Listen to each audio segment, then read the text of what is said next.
I've been self-employed for a few years now, and I've shared recently how I made my first R1,000,000 online, and I've gone on to make more than that. And I struggled in the beginning of my journey to figure out how to get anybody to pay me for anything, right? I had been an employee, I was an engineer, having a corporate job, and we all know how to get paid with a traditional job. But getting paid on your own, whether you're a business owner, a freelancer, you're offering your services, you're out there on your own, is quite different. And so I want to share with you the number one mistake that I made that kept me broke for so many years. And if I could go back in time, this is the one thing that I would tell the broke version of myself to focus on. So I had this misconception. After I left corporate, I was drained, tired. I was really looking to be more fulfilled, happy, excited, and basically chase my passion. And so I remember trying to start businesses with things that I was passionate about or curious about, or I'm thinking, I'm gonna be so creative and I'm gonna innovate and come up with something that nobody has ever done this before. If you ever tried to start a business and tried to be innovative and creative, you'll understand what I'm talking about. And this was a really, really big mistake to make, right? Because there is so much more to business than being creative and chasing after exciting new opportunities. And so the number one thing I would tell my old self is go after a market where the people in that market have the money to pay for what you want them to pay for, and they can afford it, and it makes financial sense in their minds to pay you for that service. That would have saved me such a headache. One of my first businesses that I started, I partnered with a friend and we started a cleaning company. Guess to who? To students. We were trying to offer cleaning services to students. The problem with this is, sure, that's a need that students have. They would love to have a clean room, but students don't have any money. This is a terrible business idea, right? Even if they have the desire or they want, even if I did a survey, right, and asked students, would you like us to provide cleaning services for you? They would all raise their hands and say, yes, yes, of course. But at the end of the day, will they actually afford that on a regular basis? No, because students are tight on budget. They have to think of food. They'd rather pay for alcohol and going out to de-stress rather than thinking of necessities like that outside of like food and the basic things that they need. So this was a big mistake, right? Sometimes in business, if you see nobody else offering that service, you need to ask yourself why. Why is nobody else offering this thing?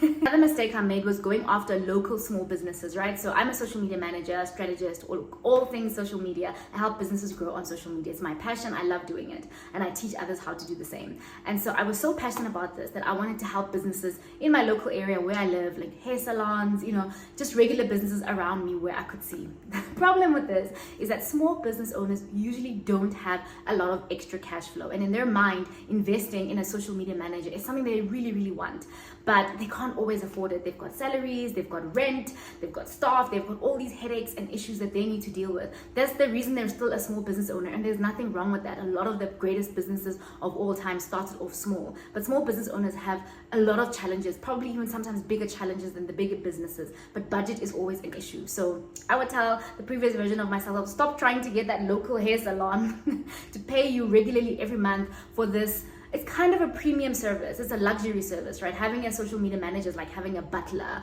or a personal assistant. It's a premium luxury that not everybody can afford. And so what I did was offer the same service to a different market, which I got my start in this career by offering my services to businesses based in the United States. And that meant they had more budget, more money. And also when you did the dollar to rand conversion, it worked out in both our favor. For them, I was cheaper than hiring someone from their own country. But for me, I was earning in dollars and getting paid a lot more than the businesses around me. So I have a lot of love for small business owners. I'm a small business owner myself in South Africa, but I would not choose small business owners as a client, right? Especially if you're offering premium services, right? They don't often have, they have the desire, they really know they need this and want this, but they don't always have the ka-ching. And so I wouldn't go after that. So I would definitely say whatever you're thinking of doing, whether you're working as a freelancer, whether you sell something, right? Make sure you're selling something to people that actually have the money to regularly afford this thing. Editing this video, and I realized that I wanted to give you a quick example. So I know two business owners that are small business owners, but they do really well because they've chosen to target people who work in corporate. So the one is my personal trainer, and a lot of his clients are actually people in corporate that actually have the money to pay things regularly, right? When people have a regular salary and they're corporate hands, they're driving your Mercedes, your whatever, they can afford things like personal training services on the regular versus going after like influencers or celebrities and creative people. Their income fluctuates quite a lot. They don't have that consistent thing. So if you want high paying clients, the corporate girls. Another person I know runs a clothing business, and she does corporate wear for people in corporate because they always need a fresh, nice wardrobe. They get tired of the same old Zara, whatever. And so she has that consistent income coming from her corporate clients. So don't sleep on people in corporate. A lot of small business entrepreneurs like to cater to celebrities and things like that. Their income isn't as consistent. They can be great for PR, but they don't always make consistent, regular payers.